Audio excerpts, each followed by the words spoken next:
రోజులు అయిపోయినాయి. ఏ బొమ్మ ఉండదు, విద్యాలయాల్లో రాజకీయాలు లేవు.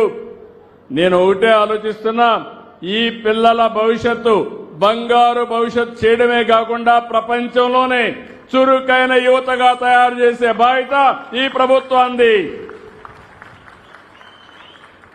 అందుకని ఏవైతే నిర్లక్ష్యం చేశారో అవన్నిటిపైన విద్యార్థులకు అందరికీ కిట్లు అందించాం. ఒక్కొక్క కిట్టుకైతే 2,275 రూపాయలు చొప్పున 953 కోట్లు ఖర్చు పెట్టాం. ఇవన్నీ కూడా 1-8 వరకు, అదే 120 స్టిచ్చింగ్కి మాత్రం 120 రూపాయలు, 9-10కి అయితే 240 రూపాయలు స్టిచ్చింగ్ అయ్యే పరిస్థితికి వచ్చింది. నోట్ పుస్తకాలు కూడా నేను చాలాసార్లు చూసేవాడిని. స్కూల్ తెరిస్తే పుస్తకాలు దొరికేటివి కాదు, స్కూల్కి వచ్చి ఏ పని చేసేవాళ్ళు కాదు. ఈసారి పాఠశాలలు ప్రారంభోత్సవం ప్రారంభించగానే మీకు పుస్తకాలు అందించిన ప్రభుత్వం ఈ ఎన్డీఏ ప్రభుత్వం అని చెప్పి కూడా నేను మీకు తెలియజేస్తున్నా. గత ప్రభుత్వం మధ్యాహ్న భోజనం రద్దు చేశారు. నేను వస్తానే మధ్యాహ్న భోజనం కూడా మళ్ళా తిరిగి ప్రవేశపెట్టాం.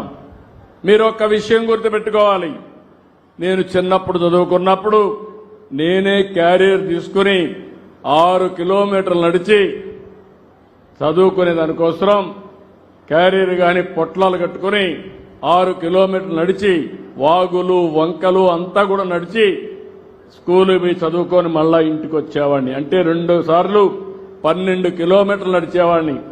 పిల్లలు మీరంతా అదృష్టవంతులు. ఉచిత బస్సు ఎక్కితే నేరుగా ఇంటికి వెళ్ళిపోవచ్చు. ఇక్కడికి వస్తే భోజనం తీసుకొచ్చే పరిస్థితి లేదు, మీకు బాధ లేదు. మా తల్లి అయితే నేను 5-6 గంటలకు బయలుదేరాలి. 6 గంటలకు బయలుదేరాలంటే 4 గంటలకు లేచి వంట చేసి నాకు పొట్లం కట్టిస్తే దాన్ని తీసుకొని నేను వెళ్ళేవాడిని. ఇప్పుడు మీకు ఆ బాధ లేదు.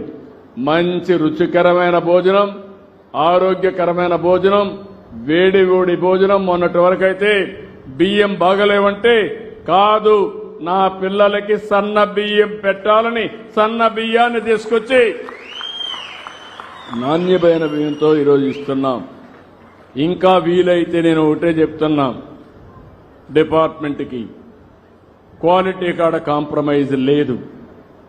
దీన్ని నేరుగా టీచర్ల మీద బాధ్యత పెట్టకుండా పేర్లలుగా ఏం చేయాలో చేసి సమర్థవంతంగా ఇచ్చేస్తాం.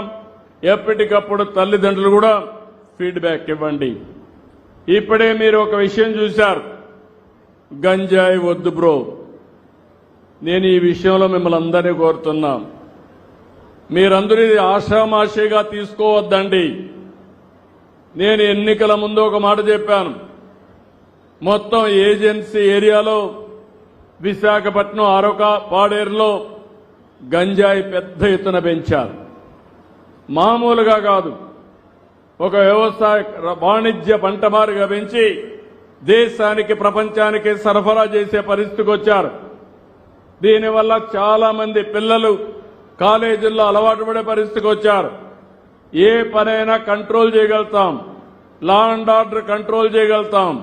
ఒకసారి డ్రగ్స్కి అలవాటు పడితే చాలా ప్రమాదం. ఆ విషయం మీరు గుర్తుపెట్టుకోవాలి.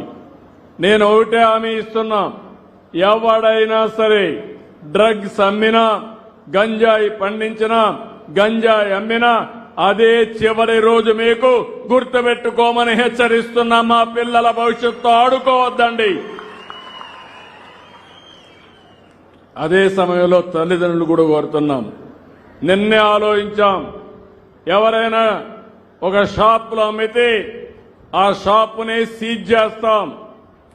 నిన్న మొన్న చూస్తే వ్యసనానికి బానిసలైపోయి విశాఖపట్నంలో పాడుబడిపోయిన ఎండల్లో గంజాయి మొక్కలు పెంచే పరిస్థితికి వచ్చారు. అలాంటి గంజాయి మొక్కల్ని ఎట్టి పరిస్థితుల్లో ఉపేక్షించాం, ఎక్కడ కూడా జరగనీయం, కఠినంగా ఉంటాం. ఆ ఆస్తిని కూడా ప్రభుత్వం స్వాధీనం చేసుకుని గంజాయి బాధితులకు ఖర్చు పెడతానని చెప్పి మీ అందరికీ తెలియజేస్తున్నా. అవసరమైతే భవిష్యత్తులో నేను హెచ్చరిస్తున్నా, మీరు మారకపోతే మీకిచ్చే సంక్షేమ కార్యక్రమం